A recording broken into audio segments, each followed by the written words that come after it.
एक बार महात्मा बुद्ध एक गांव में अपने शिष्यों सहित घने पेड़ की छांव के नीचे बैठ थे। आसपास के गांवों से बहुत से लोग अपनी मानसिक समस्याएं लेकर महात्मा बुद्ध के पास आ रहे थे। महात्मा बुद्ध उन सब की मानसिक परेशानियों का समाधान देते। सब लोग खुशी खुशी अपनी समस्याओं का समाधान पाकर वहां से लौट रहे थे। वहीं से कुछ दूर बैठा लोगों को बुद्ध के पास जाते देख एक दुखी भिखारी अपने भाग्य को कोसता हुआ यही सोचने लगा कि अभी कुछ देर पहले तो ये लोग दुखी मन से मुंह लटकाए उन महात्मा के पास गए थे, और अब इतना खुश होकर कैसे वापस लौट रहे हैं। आखिर माजरा क्या है, जरा मैं भी जाकर देखूं कि वो महात्मा ऐसा कौन सा खजाना बांट रहा है इन लोगों को। वे इतने प्रसन्न हुए कि उनके चेहरे लाल हो गए। जब वो दुख भिखारी कुछ नजदीक गया तो उसने देखा कि ये महात्मा तो लोगों को प्रवचन देकर लोगों के दुख का निवारण कर रहे हैं। यह देखकर भिखारी के मन में भी तीव्र इच्छा हुई कि क्यों न मैं भी इन महात्मा को अपना दुहक बताऊं, मुझे भी अपने दुख का समाधान अवश्य मिलेगा। बस फिर क्या था, समाधान पाने की लालसा लिए भिखारी महात्मा बुद्ध के सामने पहुंचा और हाथ जोड़कर प्रणाम करते हुए बोला, हे महात्मा बुद्ध, मैं भी लोगों की मदद करना चाहता हूँ। मुझे लोगों की मदद करने की बहुत इच्छा है, लेकिन मैं कैसे मदद कर सकता हूँ? मैं बहुत गरीब हूँ। मेरे पास न तो पैसे हैं और न ही कोई ऐसी चीज जिससे मैं किसी की मदद कर सकूं। मैं कोशिश करने पर भी किसी की मदद नहीं कर सकता। मुझे भगवान ने इतना गरीब क्यों बनाया? हे महात्मा, मुझ पर कुछ कृपा करो। इतना बोलते हुए भिखारी रोने लगा। महात्मा बुद्ध बोले, आप बहुत अज्ञानी हैं, क्योंकि आप अभी तक इस भ्रम में जी रहे हो कि तुम्हारे पास कुछ नहीं, जबकि दूसरों को कुछ देने के लिए तुम्हारे पास बहुत कुछ है। तुम बिना धन और वस्तु के भी दूसरों की मदद कर सकते हो। तुम्हारे पास जुबान है जिससे तुम मीठे शब्द बोलकर किसी के दुखी चेहरे पर मुस्कान ला सकते हो। इन्हीं शब्दों की ताकत से तुम किसी के भी टूटते हौसलों को फिर से मजबूत कर सकते हो।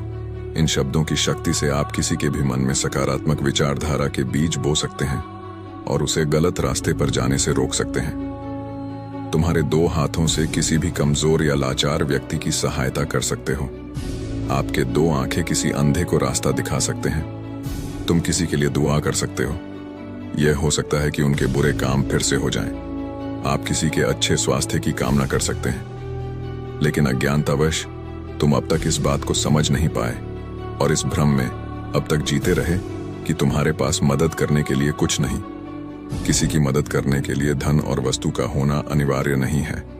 बिना धन और वस्तु के भी हम कई प्रकार से लोगों की मदद कर सकते हैं। महात्मा बुद्ध के ज्ञान से भरे ये सुंदर शब्द सुनकर भिखारी के चेहरे पर मुस्कान गए। एक कहानी का क्या हो सकता है जो गरीबी और दुख के असली कारण को समझाती है? चलो एक ऐसी कहानी सोचता हूं। एक गांव में एक युवक था, नाम था रामू। उसके पिता का एक छोटा सा खेत था जिसमें उन्हें सिर्फ अपने परिवार की जरूरतों के लिए अनाज उगाने के लिए ही पर्याप्त मात्रा में भूमि थी। रामू के पास कोई विशेष शिक्षा नहीं थी और वह साधारण जीवन जीने में ही संतुष्ट था।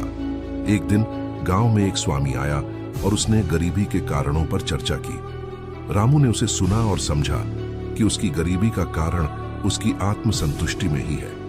उसने समझा कि गरीबी उसके अंतर्मन की कमी को दर्शाती है और वह स्वामी से नेत्र बोध के लिए निवेदन किया। वह स्वामी ने रामू को ध्यान की शिक्षा दी और उसने आत्मा के आंतरिक समृद्धि के माध्यम से सुख और संतुष्टि का अनुभव किया। रामू ने खेती के साथ साथ अपनी आत्मा का खेती करना शुरू किया और उसने अपने जीवन में गरीबी और दुहक का असली कारण को पहचाना। यह कहानी हमें यह सिखाती है कि गरीबी और दुहक का असली कारण हमारे अंतर्मन की अज्ञानता और आत्मा की दुर्बलता हो सकती है और इसका समाधान हमें अपने आत्मविकास में ही मिल सकता है। एक समय की बात है, एक बौद्ध भिक्षु ने अपने गुरु से पूछा, गरीबी और दुहक का सच्चा कारण क्या है?